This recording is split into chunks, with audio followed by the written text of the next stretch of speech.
Some people enter our lives like earthquakes, not the destructive kind, but the transformative kind. The geological events that reshape landscapes and create new mountains where there was once flat earth. In their presence, something ancient awakens inside you, a recognition that defies logic, a resonance that vibrates at a frequency your rational mind can't decode, but your soul remembers. And when they leave, because sometimes they do, you're left with an echo that refuses to fade, a question that haunts your quietest moments. Why does this particular person affect me so deeply when others merely pass through? You've felt it, haven't you? That inexplicable certainty that this connection was different, that unsettling sense that something cosmic was at play when your paths crossed. The strange familiarity on first meeting, as if continuing a conversation started lifetimes ago. These aren't just romantic notions. They're gateways into one of life's most profound mysteries, one that pioneering psychologist Carl Jung spent decades investigating. The unconscious forces that drive our most significant relationships. This isn't just another video about finding the one or decoding someone's text messages. We're diving into the depths where few relationship discussions dare to venture. I'm going to show you how Jung discovered that what we call destined love is actually a complex psychological phenomenon with a very specific purpose: to guide you towards psychological wholeness. What if that person who consumes your thoughts isn't actually your soulmate, but a mirror reflecting the most crucial parts of yourself that you've been unable to see? What if the magnetic pull you feel is your psyche's ingenious way of bringing your unconscious into the light of awareness? Most relationship advice focuses on techniques to attract or keep someone. But Jung understood something far more revolutionary. Until you recognize what's really happening beneath the surface of your attractions, you'll remain trapped in patterns that feel fated, but are actually of your own unconscious creation. Today, I'll share profound insights from Jungian psychology that will forever change how you understand your most significant relationships, past, present, and future. And I'll translate Jung's complex ideas into practical wisdom you can apply to your own life, without watering down their transformative power.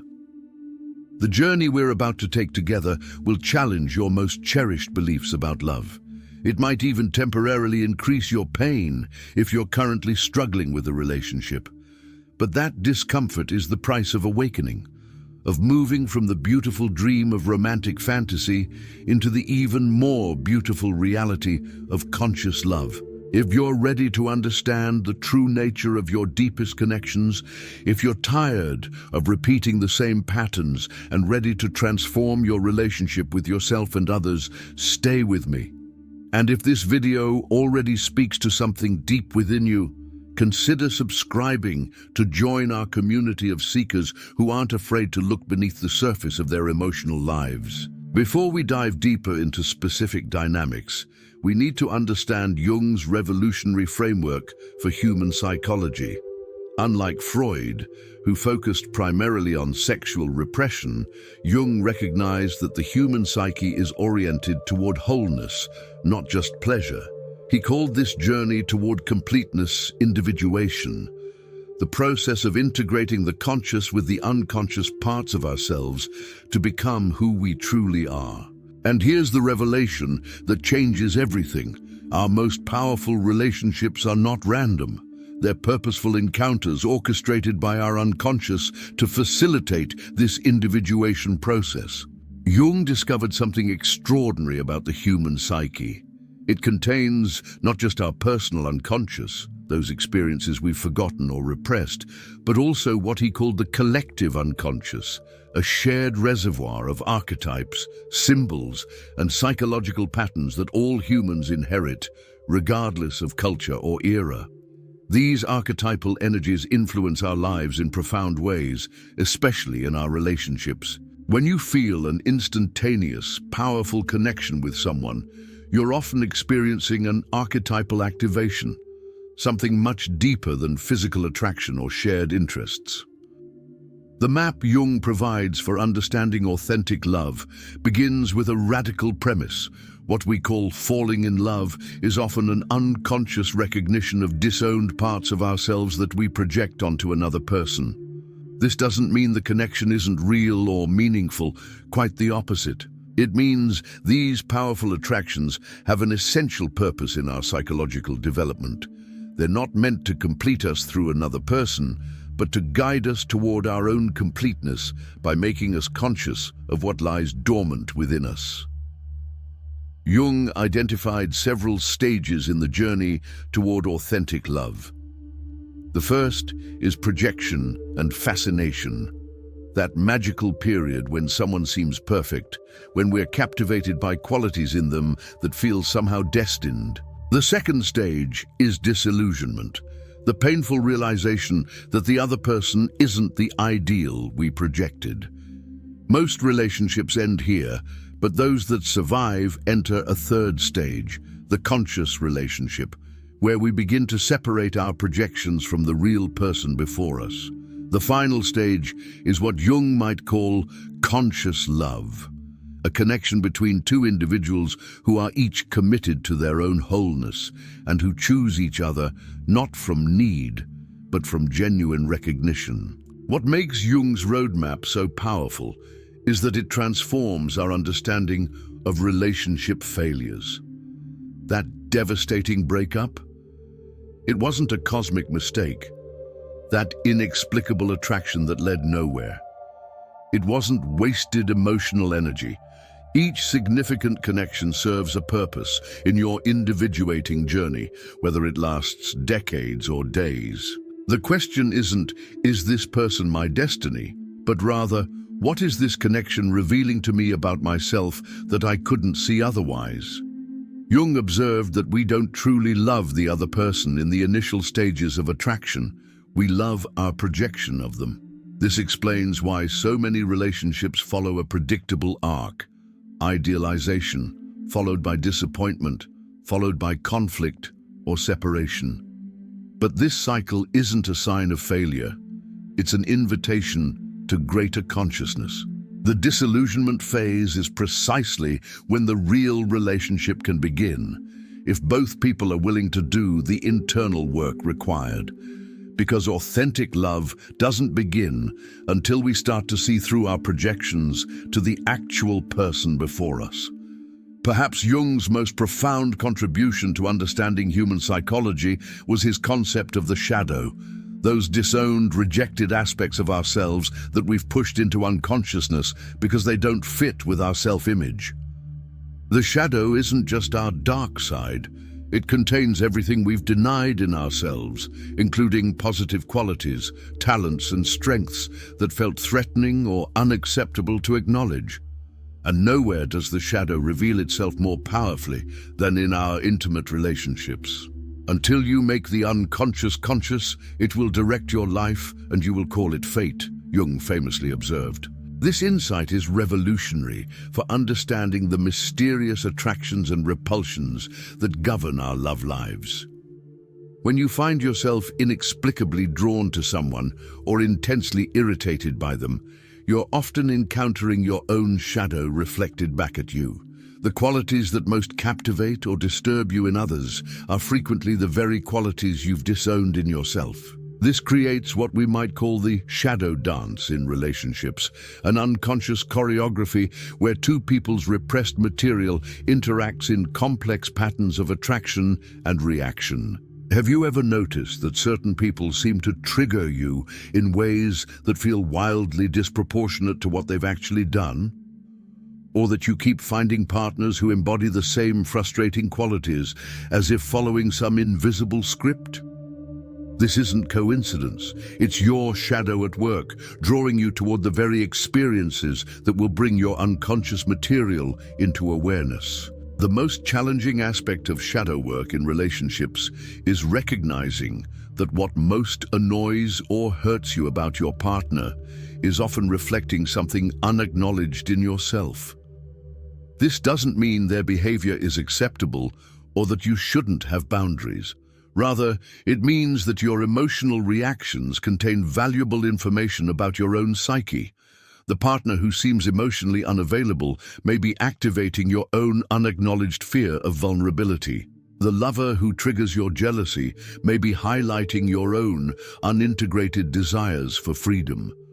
What makes shadow dynamics so confusing is that they operate through psychological mechanisms like projection, where we unconsciously attribute to others what we can't accept in ourselves. When you project your shadow onto someone else, you don't experience it as a projection. It feels absolutely real, as if you're simply perceiving the truth about them. This is why we can be so convinced of our judgments about others, especially those closest to us. Without realizing, we're often seeing aspects of our own unintegrated psyche. The gift of understanding shadow dynamics is that every significant relationship becomes an opportunity for profound self-knowledge. Your attractions aren't random. Your conflicts aren't meaningless. Each emotional reaction offers a window into parts of yourself awaiting integration. When you learn to approach relationships with this awareness, you can transform even the most painful patterns into pathways toward wholeness. Instead of asking, "Why does this person act this way?" you begin to ask, "What is this interaction revealing about me that I need to understand?" This shift doesn't diminish the reality of the other person. It enhances your capacity to see them clearly by distinguishing between your projections and their authentic self. When we believe we've fallen in love, what's often really happening is a phenomenon Jung called projection, a psychological process where we unconsciously attribute qualities, emotions, or aspects of ourselves to another person.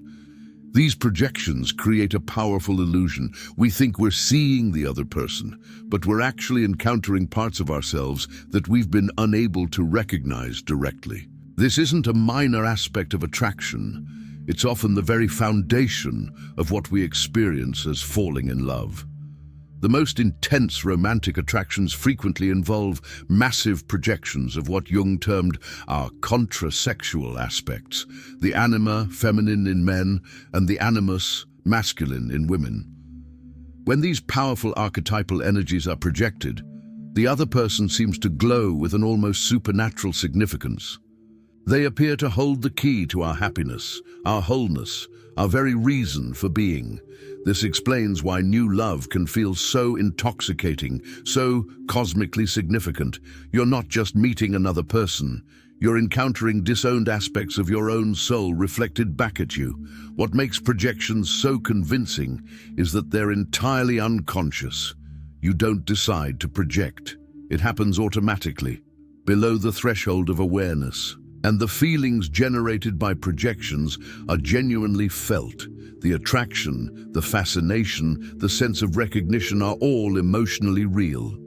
The illusion isn't in the feeling itself, but in its displacement, attributing to another person qualities that actually represent unconscious aspects of yourself. This is why we can be so certain about someone at the beginning of a relationship, only to wonder later how we could have been so wrong about who they are. Projections follow a predictable life cycle in relationships. Initially, they create that magical period where someone seems perfect for us. We see only what fits our projection and filter out contradictory information. But gradually, as intimacy deepens, reality begins to assert itself. The real person, with all their complexity, limitations, and humanity, begins to emerge from behind our projected image. This is when disappointment, confusion, and conflict typically arise. You've changed, we tell our partners, when what has actually changed is that our projections are beginning to dissolve. The disillusionment phase that follows isn't a sign that something has gone wrong. It's actually a necessary step toward authentic relationship. Jung would say that this painful process is precisely how relationships serve our psychological development. When our projections begin to dissolve, we have a choice. We can blame the other person for not being who we thought they were, or we can recognize the projection for what it is and reclaim those disowned aspects of ourselves. This is the fork in the road where most relationships either end or transform into something more conscious. Understanding the role of projection offers a completely different approach to relationship difficulties. Rather than seeing your partner as the problem when conflicts arise, you can ask, what am I projecting here? What part of myself am I not owning? This doesn't mean ignoring genuine incompatibilities or accepting harmful behavior. Instead, it means adding a crucial dimension of self-awareness to your relationship challenges. The goal isn't to eliminate projections entirely, that may not even be possible, but to become conscious of them, to distinguish between what belongs to you and what truly belongs to the other person.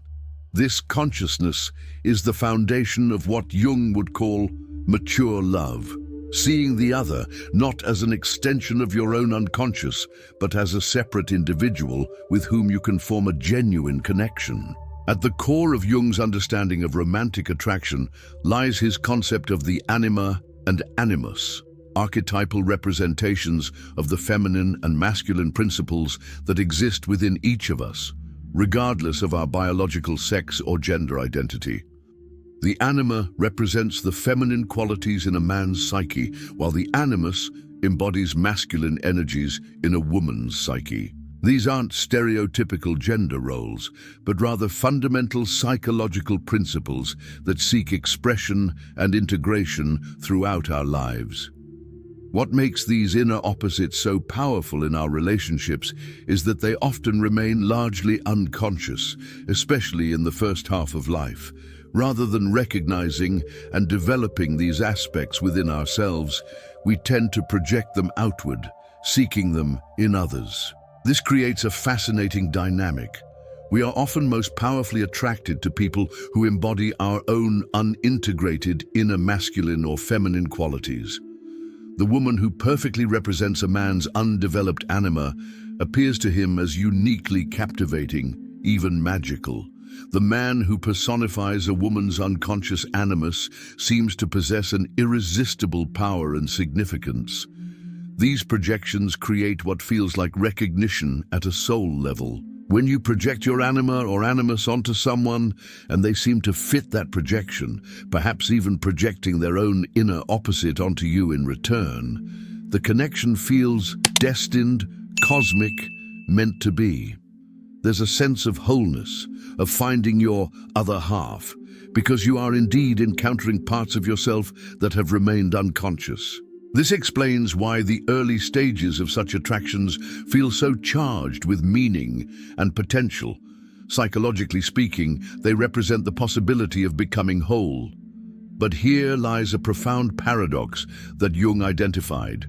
The very person who most perfectly carries your anima-animus projection is unlikely to help you integrate these qualities within yourself as long as the projection remains unconscious. Instead, you remain dependent on them to embody these aspects for you. This creates relationships characterized by intense attraction, but also unhealthy dependency, idealization followed by inevitable disappointment, and cycles of passion and conflict. The relationship becomes a substitute for the inner work of integration. The journey towards psychological wholeness requires recognizing and withdrawing these projections, not so we can disconnect from others, but so we can relate to them more authentically. As you begin to acknowledge and develop your own inner masculine or feminine qualities, you become less dependent on finding them embodied in another person. This doesn't diminish attraction. Rather, it transforms it from an unconscious compulsion into a conscious choice. You no longer need the other person to complete you, but choose them as a companion who resonates with your authentic self. What does this integration look like in practice? For a man, it might mean developing his own capacity for emotional sensitivity, intuitive understanding, and relational connection, qualities often projected onto women. For a woman, it could involve claiming her own authority, assertiveness, or analytical thinking, aspects frequently projected onto men. The goal isn't to become androgynous, but to access the full spectrum of human qualities available to us, regardless of gender expectations. When we do this inner work, our relationships transform. We can love others not for how they carry our projections, but for who they truly are, and allow ourselves to be loved in the same way. Have you ever experienced a chain of unlikely coincidences that brought you together with someone significant? Perhaps you kept encountering them in improbable places, or discovered uncanny parallels in your backgrounds, or found yourself thinking of them right before they called. Jung coined a term for these meaningful coincidences: synchronicity. Unlike mere coincidence, synchronicity involves a subjective experience of significance, an inner recognition that these external events are connected in a meaningful way, even though no causal relationship can be established between them. Synchronicity in relationships often feels like evidence of something larger at work, a cosmic plan, fate, or destiny bringing two people together. Jung wouldn't dismiss these feelings as mere superstition. Instead, he saw synchronicity as moments when the boundary between inner and outer realities becomes permeable, when psychological meaning manifests in external events.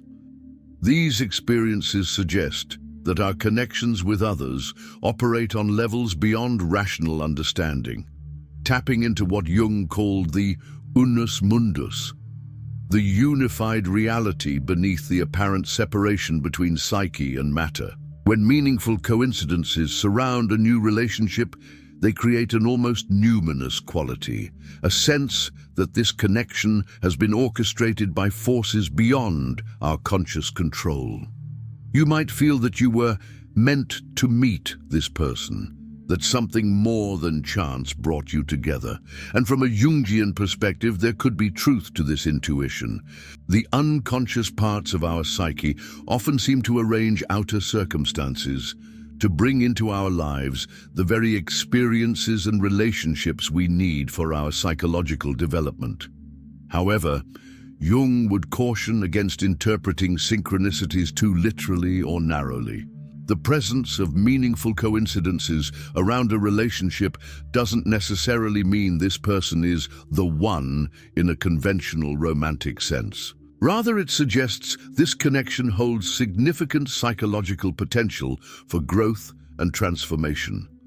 The purpose might be a lifelong partnership, or it might be a briefer but no less meaningful encounter that catalyzes important inner development. Synchronicity indicates significance, not necessarily permanence. What distinguishes synchronicity from wishful thinking or selective attention is its spontaneous, unexpected quality and the depth of meaning it carries. True synchronistic events often have a surprising, even shocking quality. They stand out from the background of ordinary experience. They carry an emotional charge and sense of significance that feels different from everyday coincidence. You don't create synchronicity through conscious intention. Rather, it emerges from deeper layers of the psyche and seems to arrange external reality in meaningful patterns. When we approach relationship synchronicities with psychological awareness, they become valuable guides to what Jung would call our individuation path, the journey toward becoming our authentic selves. Instead of asking, does this synchronicity mean we're destined to be together forever? We might ask, what is the meaning of this connection for my psychological development? What is trying to be integrated or healed through this relationship? This shift in perspective honors the genuine mystery of synchronistic experiences while avoiding the trap of using them to reinforce romantic fantasies or escape the responsibility of conscious choice in our relationships. Our earliest relationships, particularly with our parents or primary caregivers, create the template for our adult connections. Jung recognized that these formative experiences shape not just our conscious expectations of relationships, but also establish deep, unconscious patterns that can dominate our love lives for decades. The child who grew up with an emotionally unavailable parent may find themselves inexplicably attracted to emotionally distant partners as an adult.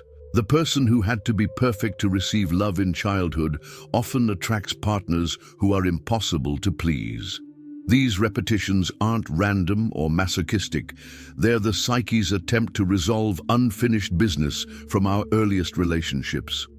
Jung observed that we don't just internalize our parents as individuals, we internalize them as representatives of archetypal energies, the father and mother archetypes that exist in the collective unconscious.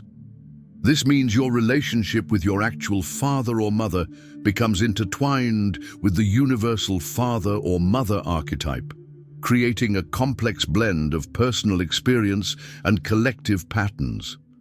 When these early relationships were wounded or insufficient, the archetypes themselves can become distorted in your psyche, affecting every subsequent relationship where these energies are activated. What makes these patterns so persistent is that they operate below the threshold of consciousness. You don't deliberately seek out partners who recreate your childhood wounds. Your unconscious does this automatically, driven by what Jung called repetition compulsion, the psyche's attempt to master traumatic or unresolved experiences by recreating them. This explains why logical insight alone rarely changes our relationship patterns. You can intellectually understand that you keep choosing unavailable partners because your parent was unavailable.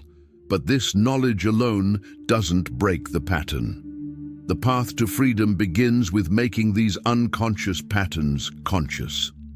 This means honestly examining your relationship history for recurring themes, recognizing how these themes connect to your childhood experiences and, most importantly, becoming aware of the emotional wounds that drive these repetitions. The child who wasn't seen develops an unconscious belief, I must not be worthy of being seen.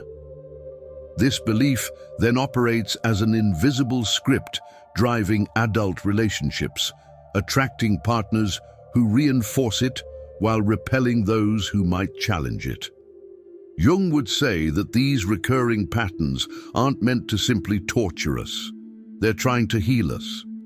Each repetition is an opportunity to become conscious of the original wound and to respond differently this time. When you find yourself attracted to someone who activates your old patterns, instead of blindly following the script, you can pause and ask, what part of me is being activated here? What old wound is seeking resolution? What would healing look like in this moment? This consciousness creates a space between trigger and reaction, a space where new choices become possible. True freedom from these patterns requires more than just recognizing them intellectually. It demands emotional work, grieving the original losses, feeling the feelings that were too overwhelming to process as a child, and gradually updating your unconscious beliefs about yourself and relationships.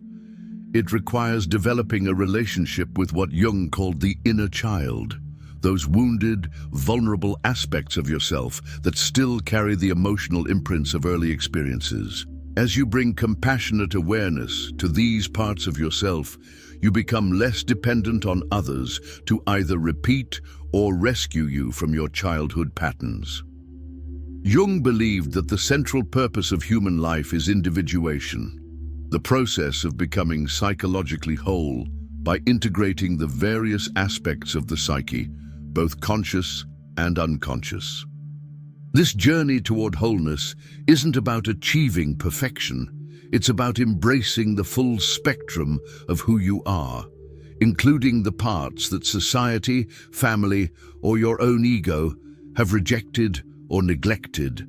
And while individuation is ultimately an inner journey, our significant relationships play a crucial role in this process, acting as mirrors, catalysts, and companions on the path to authentic selfhood.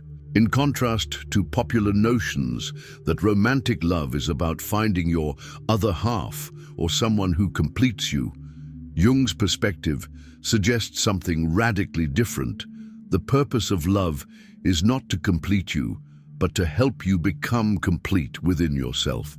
This shifts the entire framework of relationship from dependency to development, from seeking wholeness through another to using the relationship as a vehicle for achieving wholeness within. The most significant relationships in your life are those that catalyze your individuation, whether they last a lifetime or appear briefly at crucial junctures.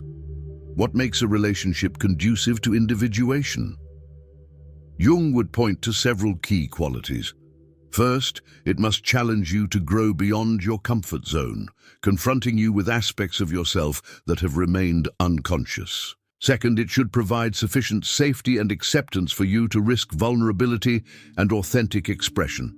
Third, it must respect your autonomy while offering genuine connection, neither fusion that erases boundaries nor distance that prevents true intimacy. Finally, it should engage both your light and shadow aspects, neither idealizing you nor reducing you to your weaknesses.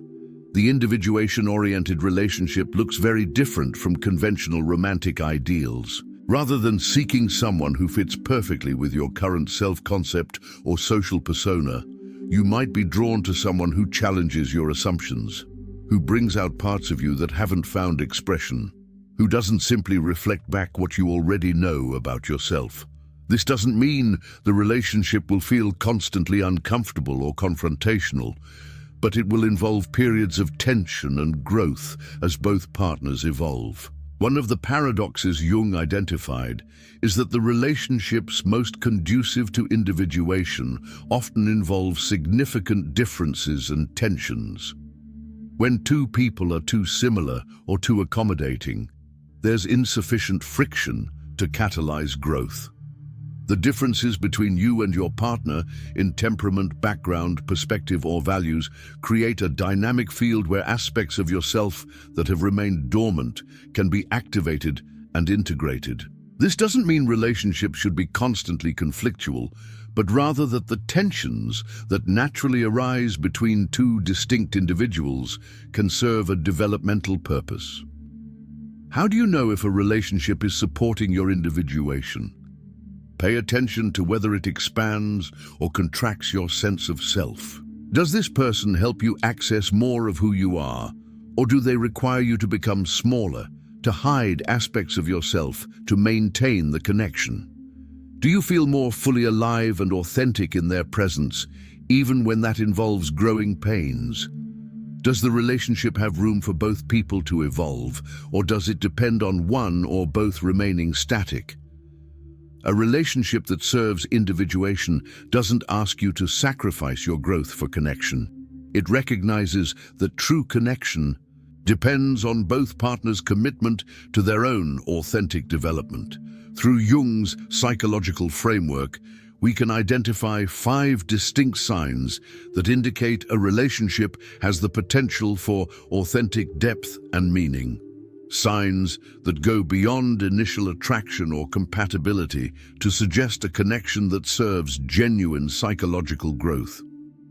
These aren't simplistic soulmate indicators, but rather qualities that emerge when a relationship aligns with the individuation process. The first sign is what we might call recognition beyond reason, that sense of significant familiarity that can't be explained by your actual history with the person. Jung would interpret this not as evidence of past lives, though he wouldn't necessarily rule out such possibilities, but as recognition of archetypal patterns being activated between you. When you feel "I've known you before" or experience an immediate sense of significance with someone, you're often recognizing aspects of your own unconscious reflected in this person. This recognition creates a powerful sense of meaning and potential, a feeling that this connection matters in ways that transcend ordinary relationships. The second sign is growth through challenge rather than mere comfort or validation. In authentic connections, the other person doesn't just affirm your existing self-concept, they challenge you to expand it. They might trigger insecurities, illuminate blind spots, or call forth potentials you've neglected. This doesn't mean the relationship feels constantly difficult or confrontational, but rather that it has an evolutionary quality, you sense yourself developing in their presence in ways that feel both uncomfortable and necessary. Unlike relationships based primarily on mutual comfort or reinforcement of familiar patterns, these connections have a transformative edge that catalyzes your development.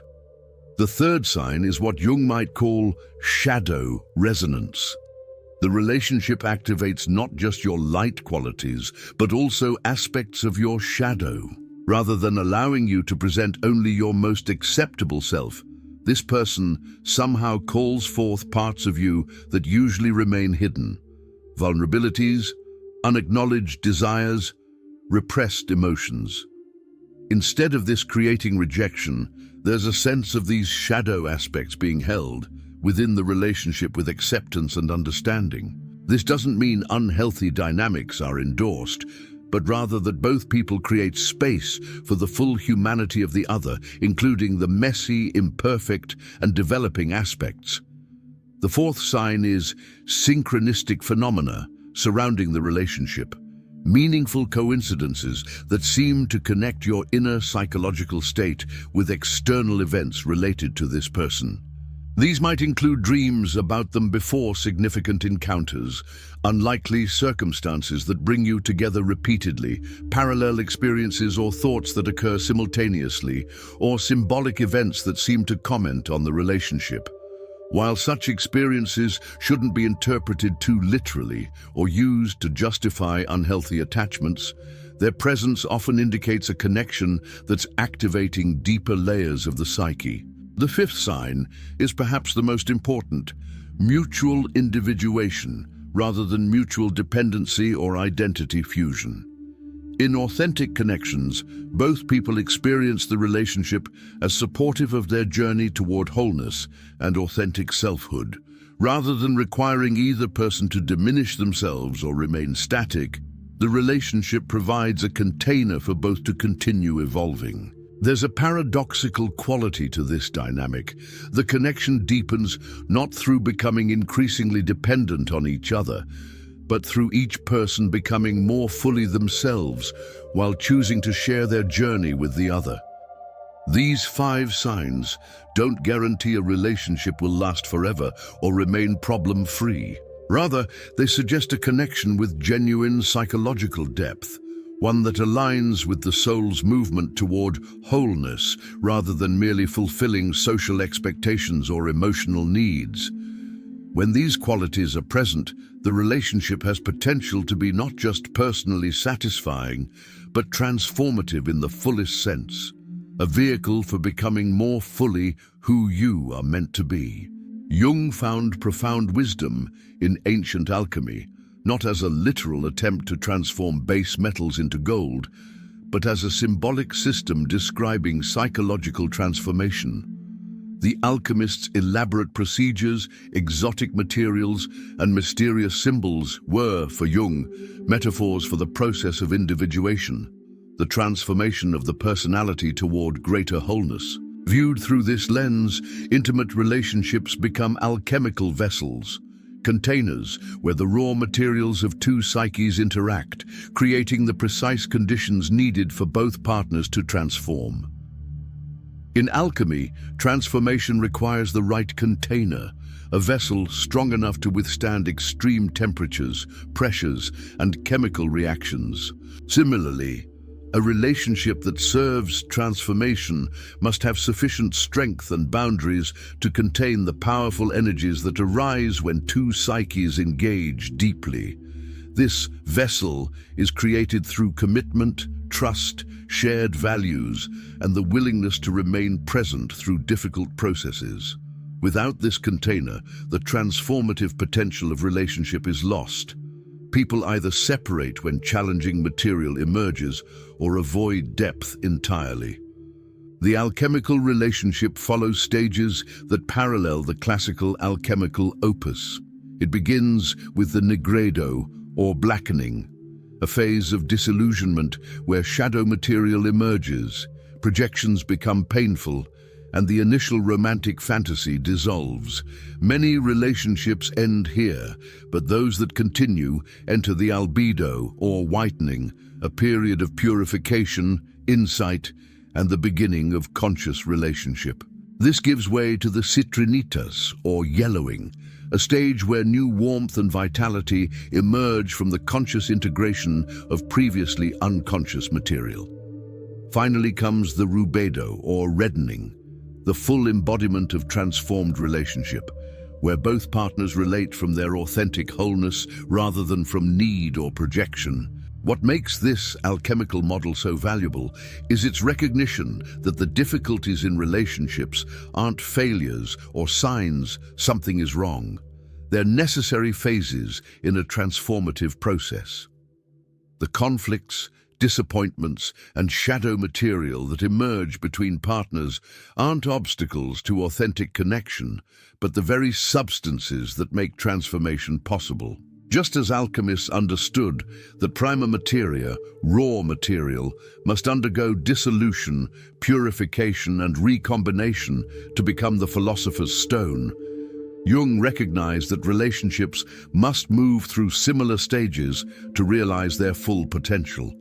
The alchemical relationship doesn't shy away from exploring the full range of human experience, light and dark, pleasure and pain, connection and individuality.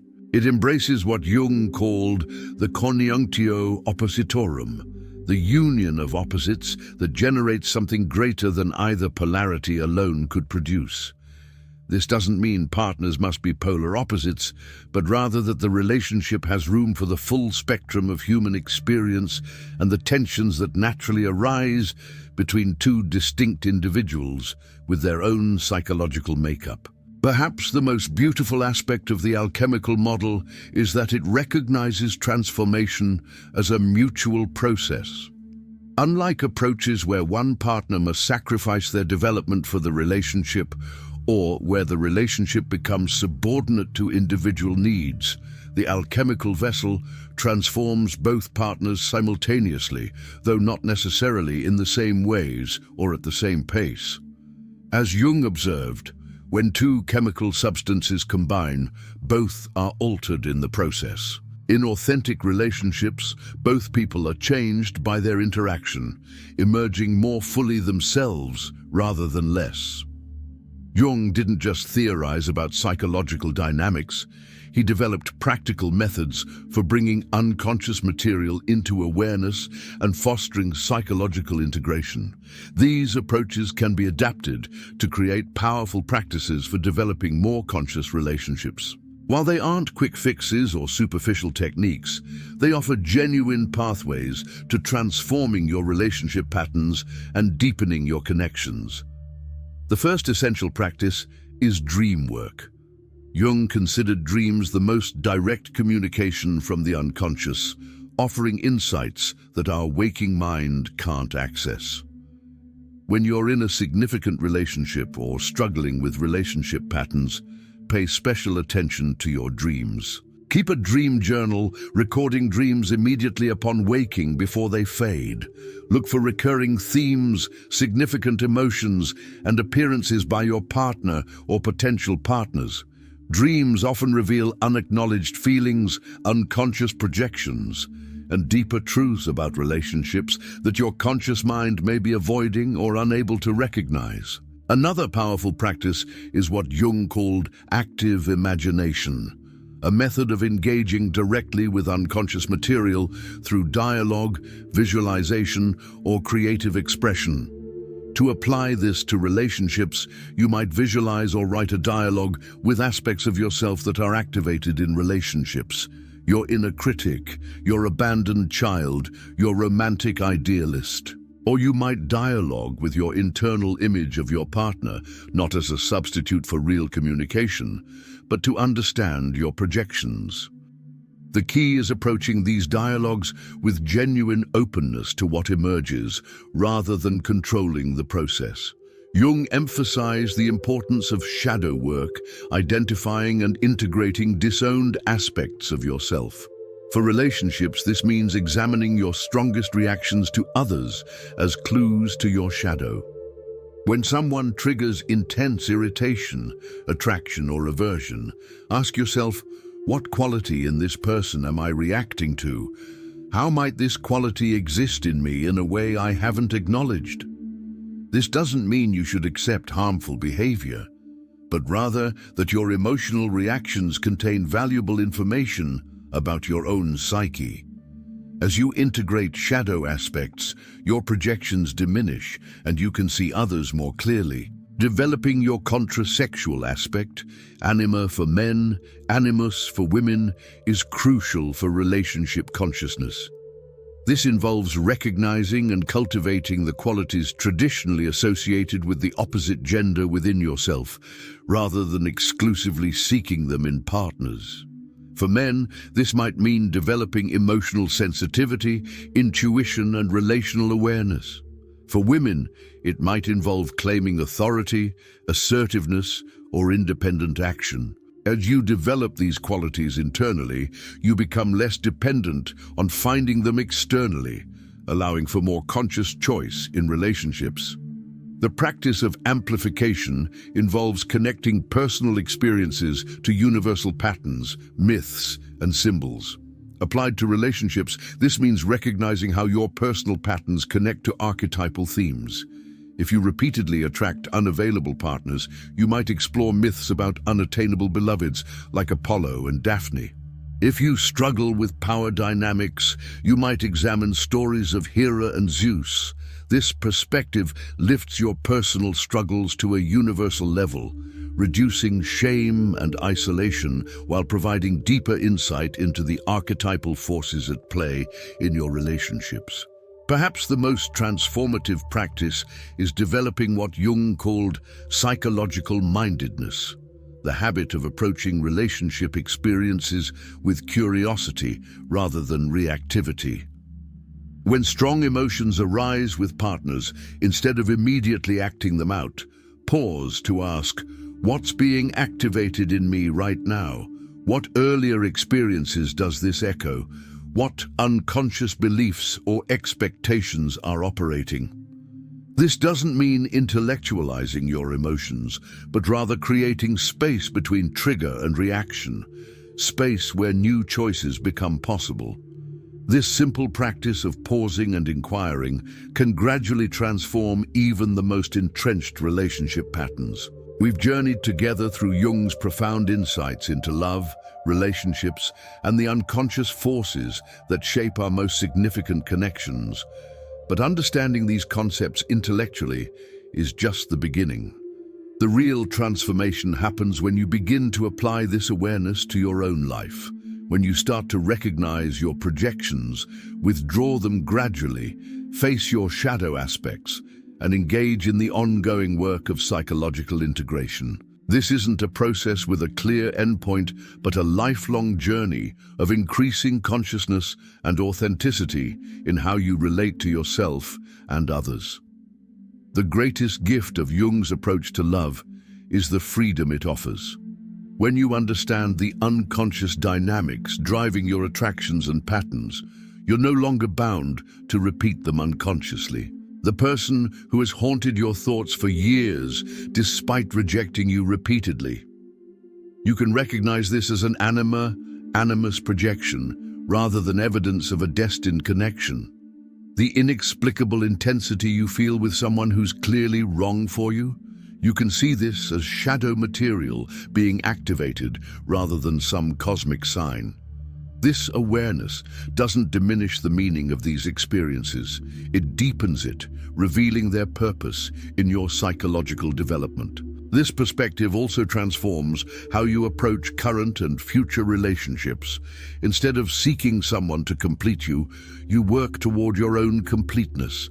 Instead of blaming partners for triggering your insecurities, you welcome these triggers as opportunities to heal old wounds. Instead of expecting relationships to follow romantic ideals, you appreciate their function as vessels for mutual growth and transformation. This shift doesn't make relationships easier, but it makes them infinitely more meaningful. Each one becomes a chapter in your soul's evolutionary journey rather than a success or failure based on its longevity or conformity to social expectations. Perhaps the most liberating aspect of Jung's approach is that it frees you from the anxious question that drives so much relationship suffering. Is this person the one for me? This question presupposes that your fulfillment depends on correctly identifying a single predestined partner. Jung would suggest a different question. What is this relationship revealing to me about myself, and how is it supporting my journey toward wholeness? This shifts the focus from an external solution to an internal process, from a binary yes-no answer to a rich exploration of meaning and growth. As you continue your own journey of relationship consciousness, remember that integration happens gradually. Be patient with yourself when you notice old patterns re-emerging, when you find yourself caught in projections despite your best intentions, when shadow material erupts unexpectedly in your closest connections. These moments aren't failures, they're opportunities to bring more consciousness to previously unconscious material. Each time you recognize a projection, withdraw it, and reclaim that energy for yourself, you become more whole, more capable of authentic connection. The path Jung illuminates isn't about perfecting your relationships. It's about allowing relationships to perfect you through the alchemical process of conscious engagement with their challenges and gifts. It's about recognizing that each significant connection, regardless of its duration or outcome, serves your soul's evolution if approached with awareness. And it's about discovering that true love isn't found in romantic fusion or perfect compatibility, but in the courage to see another person clearly while allowing yourself to be truly seen. Shadow, light, and all the complex territory between. If this exploration of Jung's perspective on love has resonated with something deep within you, if you've recognized your own patterns, projections, or potentials in what I've shared, I invite you to continue this journey of consciousness. Share your insights in the comments below, subscribe to join our community of psychological explorers, and most importantly, bring this awareness into your daily life and relationships. Because the greatest tribute we can pay to Jung's work isn't just understanding it intellectually, but living it, allowing it to transform how we love, how we relate, and ultimately, how we become ourselves.